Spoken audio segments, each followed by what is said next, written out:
Olá pessoal, sejam bem-vindos a mais um vídeo do meu canal e hoje eu vou falar para vocês sobre o que esperam do vídeo de vocês lá do PSS. O que será, afinal de contas, que vai ser avaliado, tá? De acordo com o edital, tá? Então essa é a minha interpretação, então vale lembrar que cada candidato precisa ficar atento e fazer a sua leitura, fazer a sua interpretação, tirar as suas dúvidas direto com os canais oficiais, tá? Mas vamos lá, eu começo dando uma dica de procurar isso no edital, porque às vezes a gente diz, meu Deus do céu, eu queria ver mesmo aquele item lá, onde que tá? E daí fica e fica. Então muitos já sabem, mas talvez alguns não saibam, então eu vou começar com isso, ó, dicas de busca no edital. Como que a gente faz isso? Tá? Então agora eu vou lá para o edital e volto para mostrar para vocês como fazer isso. Então, aqui estou, né? Já abri o edital, dentro de 234 páginas. Encontrar os tópicos que a gente quer não é fácil, né? Então, a dica é essa, gente. Abra ele pelo navegador da internet, o Google Chrome, né? Eu estou usando o Chrome, e os outros também tem, mas aí são talvez lugares diferentes que você tem que procurar. Buscar, ou a tecla Ctrl, segura o Ctrl e aperta o F. Então, eu vou aqui, ó, buscar. Ele vai abrir essa janelinha. Digamos que eu queira consultar todas as palavras vídeo que estão aí dentro do edital. Eu já deixei aqui pré-digitado, né? Veja, ela tem 63 vezes. Ela aparece no edital 63 vezes, tá? Agora, eu vi aqui, eu olho como hospedar, efetuar hospedagem, então não é isso que eu queria. Você vai na setinha e assim ele vai pingando dentro do seu documento todas as páginas, né? Na ordem das páginas, a palavrinha aparecendo. Então, ó, já estou na terceira e assim eu vou. E aí eu consigo visualizar de uma forma mais fácil, porque eu olho e eu leio aquele parágrafo, envio do vídeo. Opa, era isso que eu queria. Então, eu já estou no lugar certo. E aí eu posso fazer a leitura. Ah, não, não era isso que eu queria ainda, então eu continuo. Então, essa é uma dica que muitos sabem.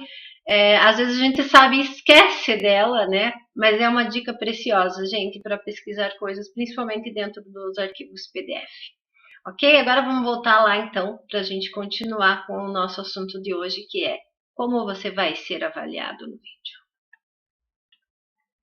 Então, este vídeo ele vai ter ênfase no candidato a professor e dicas para o de educação especial e pedagogos. E no final dele, práticas de gravação para todos. Eu vou mostrar umas fotos de como eu organizo as minhas gravações. Talvez isso ajude ou inspire, né? Quem está sem ideia nem para começar. Peraí, começo por onde, né? De repente ajuda. E lembrando que aqui tem um outro vídeo também aqui no canal, onde eu dou as dicas gerais desse, né? Da posição do celular, do que não fazer, do que fazer, enfim. Assista ali, que eu vou colocar aqui na descrição também, e aí vocês vão, de repente, conseguir fazer bem feito e de uma forma menos trabalhosa ou menos estressante, né, gente? Porque não tá fácil. Eu tenho acompanhado muita gente conversando e olha, esse ano realmente as coisas estão bem difíceis. Mas vamos lá. Então, primeiro, lá no edital eles trazem sempre esta maneira aqui, que é uma forma resumida da pontuação. Então, a clareza de conteúdos, a linguagem e a lógica das ideias. E quando cada um vai valer. De maneira geral, eu já vou até passar direto por essa parte aqui, porque eu peguei a parte onde ele vai fazer uma subpontuação. Então, ele vai pegar todos esses itens de novo, só que explicando para a gente. E é isso que nos interessa, então vamos para lá, né? Então, olha só. Então, ó, dimensão, clareza de conteúdo. Se você observar neste, eu tenho aqui, ó, o primeiro item, aqui tá aqui, vale 8,5. Aqui ele traz de novo, clareza de conteúdos, 8,5. Só que aqui ele vai esmiuçar, ele vai dizer exatamente o que ele quer de cada coisa. E é isso que as pessoas que forem avaliar, ou enfim, a forma com que for avaliado, vai considerar. Tá? Então, essa é uma tabela para se conseguir chegar à sua pontuação. Então, se você observar este item daqui, ó, tá com a pontuação legal. Aí, conforme que você for deixando aqui, ela vai tendo as pontuações menores, que eu não vou nem me atentar, né? Porque aqui todo mundo ó, vai fazer direitinho o que eles querem, enfim, vai dar o máximo de si e vai ficar com as pontuações máximas, né? Então, vamos lá. Então, coerência com o plano de aula. Então, a primeira coisa observada e que vale 2 pontos é você está fazendo no seu vídeo o que você disse lá no plano de aula que você ia fazer? Tá, então não tem problema nenhum. Então, ó, lá no plano de aula você simulou uma aula de 10 minutos, de 8 a 10 minutos. Aqui você vai ter que mostrar esta aula. Então, veja, ó, fazendo uma simulação da sua aula. Ó, de acordo com os conteúdos propostos lá no plano de aula. Então, lá você organizou um tema, organizou um conteúdo, aqui você vai mostrar esse tema, esse conteúdo. Vai dar uma aula. Para começar essa aula, ele diz assim, ó, que ele espera que você comece isso com uma situação problema, que seja relevante para o aprendizado do estudante, ou por meio de questões engajadoras e contextualizadas que instiguem o interesse pelo conteúdo a ser estudado. Então, é aquela questão assim de chamar a atenção do aluno, dizer para ele o quanto aquilo é legal, o quanto aquilo é importante, mostrar para ele que aquilo é útil. A gente tem a ideia de uma escola, né? Eu tenho uma ideia de uma escola de que antigamente a gente fazia o quê? Ia para a escola para decorar um questionário e fazer a prova e pronto, final. Né? A escola era o quê? Lá muito antigamente, era o lugar onde se aprendia a ler, escrever e fazer continha. O resto dos conteúdos não tinha muita importância. Hoje já não é mais assim. Então, cada um tem que mostrar para esse aluno que o conteúdo é importante sim, que entender aquilo é algo que vai fazer a diferença na vida dele. Tá? E é isso que ele quer que você mostre aqui. Você pode mostrar isso trazendo essa questão de contextualizar, trazer um problema, trazer uma questão para ser resolvida na prática. Daí, a terceira questão é dos recursos, né? Utiliza metodologias que instiguem a participação dos alunos, aplicando as atividades, recursos didáticos que contribuem para a aprendizagem. Uma dica aqui, gente, mapa conceitual e mapa mental. Eu até fiz um vídeo aqui no canal e coloquei. Eu acho que é uma metodologia fantástica, porque no mapa conceitual você traz os conteúdos, ele serve para praticamente todos os conteúdos e disciplinas, você organiza ele, e no final, quando ele diz aqui ó, que isso resulta em uma produção para o estudante, pode vir a proposta de um mapa mental, né, onde o aluno vai fazer o seu próprio esquema daquele conteúdo e daquilo que ele entendeu. Então, pensa nisso, ó, metodologias que instiguem, não é aquela metodologia que deixa só o aluno ali assistindo, tá? Ele precisa participar. Então, esse é o outro item. Fez tudo isso direitinho, gente? Olha, você já tem 8,5 pontinhos da sua nota. O próximo item seria a linguagem e as expressões faciais. Essa eu gosto. Então, o tom de voz. Você fala assim baixinho, que ninguém vai ouvir nada. O professor que chega lá na frente e fala que nem os alunos da segunda carteira ali escutam. Como é que ele quer dar uma aula para uma sala com sei lá quantos alunos? Complicado. Então você tem que manter. Esse tom de voz não é o meu tom de voz normal, o tom de voz de quem dá aula, né? Às vezes os alunos diziam assim para mim, quando eu estava conversando, nossa, professor, você está falando baixinho. Eu falei, não, esse é o meu tom de voz normal. Aquele tom de voz que eu tinha lá na sala quando eu estou dando aula é outro, né? Porque precisa. Essa postura, gestos adequados, não tem aquela história do professor ficar assim dando aula, gente, nem se mexe na carteira, vai chamar a atenção de quem? A gente fala com o corpo, a gente fala com os olhos, a gente fala com as mãos. A linguagem ela não é só verbal, ela é corporal também. Tá? E mostre isso é empolgar. Ai, quando me empolgo com o conteúdo, eu vou lá, eu mostro, eu quero fazer e tal. Isso ajuda o aluno a entender, ajuda o aluno a não dormir na carteira. É isso que eles querem ver, que você tem essas expressões, expressão facial, corporal. É isso que você quer mostrar, que você gosta daquilo e você se empolga com aquilo. E quando a gente se empolga, a gente vai com o corpo junto, vai com as mãos. Eu tô com a mão assim o tempo inteiro, né? Tudo bem, vamos lá. A terceira, a linguagem fácil, adequada. Então, assim, tô dando aula para o ensino médio, eu não vou falar e tratar que nem bebezinho. Tá? Eu tenho que ter uma linguagem adequada com a faixa etária que eu estou usando. Tá? Vou citar um ditado popular lá da minha época, né? Ou coisa parecida. Posso citar? Na minha concepção, pode, mas você tem que, no mínimo, explicar e perguntar se eles entenderam. Se eles não entenderam, explicar de novo. Então, temos que cuidar. Tá? Então, essa linguagem também precisa ser observada. Próximo item. Aqui. Então, último item aqui, ó. Lógica de ideias, capacidade de síntese e de conclusão. Então, a sua aula ela precisa ter começo, meio e fim. Aqui, ó. A ideia linear como início, meio e fim, contemplando os objetivos da aula, realizando a retomada de conteúdos. Então, normalmente lá no final a gente faz essa retomada. Então, gente, olha, a gente viu aqui isso e aquilo, e agora, se você dispensa muito tempo, peraí, já estou entrando na questão do tempo aqui, ó, gestão do tempo, cuidado com cada parte, né?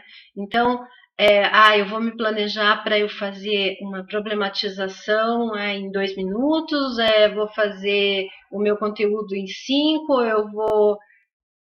Vai pontuando, faz uma organização prévia de quanto você vai fazer, para que depois não fique assim, terminou, deu 10 minutos e eu ainda estou explicando o conteúdo. E aí, cadê o tempo para fazer essa retomada, para fazer essa finalização da sua aula? Né? Você vai começar fazendo um resumo, era um conteúdo que você já estava continuando, você vai começar fazendo esse resumo, tá, mas cuidado lá, tem que ter a problematização, tem que ter os objetivos, tem que ter a finalização, então organizar, ó. Faz boa gestão do tempo da aula, cumprindo o planejamento, contemplando boa explicação dos conteúdos, permitindo o protagonismo dos estudantes. Falei a aula inteira, dei a aula inteira, expliquei o conteúdo, lá no final da aula, entenderam? E daí eu quero achar que isso é uma metodologia ativa, eu quero achar que isso é uma aula onde eu posso dar condições dos alunos participarem e tudo mais. Será? Fica a dúvida. Vamos lá, então? Agora sim. Pedagogo, então. Observação de sala de aula, frequência escolar, aprendizagem. Então, esses são os 3 itens observados. A minha dica aqui do pedagogo é a seguinte, gente. Aqui na questão da observação, ele mostrar que ele observa o professor dentro de sala, que ele tem uma parceria grande com esse professor, que ele dá um feedback para dizer, olha, não tá legal isso, vamos melhorar aqui. Então, é um trabalho realmente em conjunto. Mas aqui o que eu quero fazer é o seguinte, né? Por que eu falei que eu tinha uma dica? Porque eu não tenho uma atuação direta como pedagoga.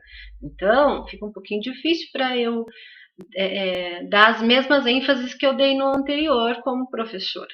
Então, aqui, gente, pedagogo, você leia esses tópicos. E se você não montou seu plano de ação ainda, leia esse, leia o próximo e o outro. E só depois disso daqui pontuado e organizado na sua cabeça, você monta o plano de ação. É como se a gente fosse ao contrário. Então, veja, leia, organize e depois faça o contrário. Faz o plano de ação baseado nisso. Pausa o vídeo para ler. Se você não tem como buscar lá no edital, tá? Esse daqui já é da retificação do edital. Pausa o vídeo, vem aqui e dá uma boa olhada, tá? Eu vou fazer isso para educação especial também, tá? Então, eu só vou dar sequência agora com essas questõezinhas assim, pausando o vídeo para que vocês, pedagogos e profissionais da educação especial, possam fazer a leitura desses itens com calma e aí montar seu plano de ação em cima disso. Aqui no segundo, a dimensão escolar, então isso tudo vale 8,5 pontos. Então, ó, pausa o vídeo ali e dá uma lidinha no conteúdo. O último item para o pedagogo diz questão aprendizagem, então aqui é mostrar que realmente você está acompanhando os alunos e está vendo quem aprende e quem não aprende e propondo soluções para aqueles que não aprendem. Em resumo, é isso, né? Ali na de trás da frequência é mostrar que você está acompanhando os alunos, está vendo que alguns alunos não estão vindo e o que você vai fazer com isso. Tá? Essas são as linhas de ações do pedagogo. Aqui agora da educação especial, então, também de maneira geral, aqui ó, 8, 8,5, 8,5, 25 pontos. E aqui a pontuação, ó, a articulação da ação com o que você montou, enfim. Pausa esse vídeo, dá uma lidinha ali nos itenzinhos e organiza, assim você consegue organizar seu conteúdo, ou busca lá no edital também, né? Então, aí tem a diferença entre os 2 itens aqui, ó, para professor ouvinte e professor surdo. Então, pausa, vê, verifica. E o último item da educação especial, referente, então, à questão dessa organização do tempo dessa aula e a apresentação da ação. Agora sim, a dica que eu falei que era para todos. Então, gente, esse aqui é o meu espaço antes de gravar. Então, é onde eu gravo algumas das aulas. Até se vocês verem, ele está aqui atrás, ó. Aí, eu fui fazer um teste, não deu certo, olha. a minha cabeça ficava ali aparecendo, e diante da questão aqui do ser gravado com boa iluminação, fundo liso ou diante de uma lousa, isso aqui não se encaixava. Então, o que eu fiz? Eu tirei o quadro.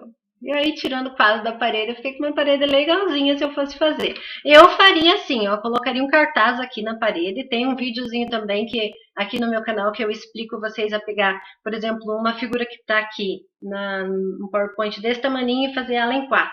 Ah, por falar nisso, eu vou deixar aqui um videozinho que eu vou gravar para você, ensinando vocês a pegar slides, transformar esses slides em figura e imprimir esses slides num tamanho grandão. Porque assim ajuda também quem não gosta muito de tecnologia, usar slides, e ajuda também nessa questão, onde ele diz aqui, ó, que o fundo liso ou diante de lousa. Isso pode. Arrumei a parede, olha só, olha aqui o meu pedestalzinho, gente.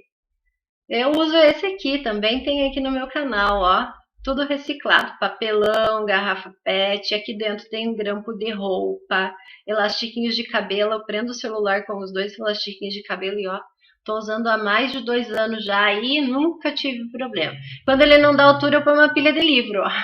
E funciona legalzinho, gente. Então, dicas de respiração. Então, essa é a última dica, gente. Respira fundo. Respira fundo 3 vezes antes de gravar, que isso ajuda a oxigenar o cérebro e aumenta a concentração. Se gostou, compartilha, por favor, porque compartilhar ajuda você a ajudar os outros e ajuda com que eu tenha mais assim motivação para gravar os vídeos e produzir conteúdo. Boa sorte a todos, espero que todos aí consigam atingir os seus objetivos, as suas metas, e até o próximo vídeo.